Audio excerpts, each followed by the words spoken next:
মৌসুমী ঝড় এলির প্রভাবে গেল এক সপ্তাহ ধরেই বাঁধভাঙা বৃষ্টির কবলে অস্ট্রেলিয়ার উত্তর পশ্চিমের বিস্তীর্ণ অঞ্চল। সবচেয়ে বিপর্যস্ত আকারে যুক্তরাজ্যের ৩ গুণ কিম্বার্লি অঞ্চল। প্রশাসন বলছে ১০০ বছরের মধ্যে সবচেয়ে ভয়াবহ বন্যা পরিস্থিতির মধ্য দিয়ে যাচ্ছে অঞ্চলটি। দুর্গত বিভিন্ন এলাকা থেকে সামরিক হেলিকপ্টারে করে ১৩০০-র বেশি মানুষকে নিরাপদ আশ্রয়ে সরিয়ে নেওয়া হয়েছে।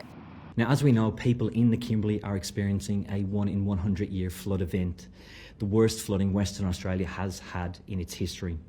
This situation continues to change and is proving to be extremely challenging. Fitzroy নদীতে পানির উচ্চতা রেকর্ড 52 ফুট ছাড়িয়েছে। সবশেষ ২০ বছর আগে ২০০২ সালে নদীটিতে পানির রেকর্ড উচ্চতায় পৌঁছেছিল, তাও ছিল ৫০ ফুটের নিচে।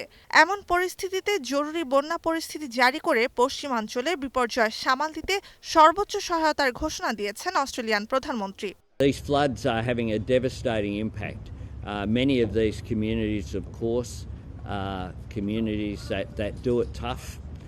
And the resources simply aren't there on the ground. So we're working constructively with the WA government and my government.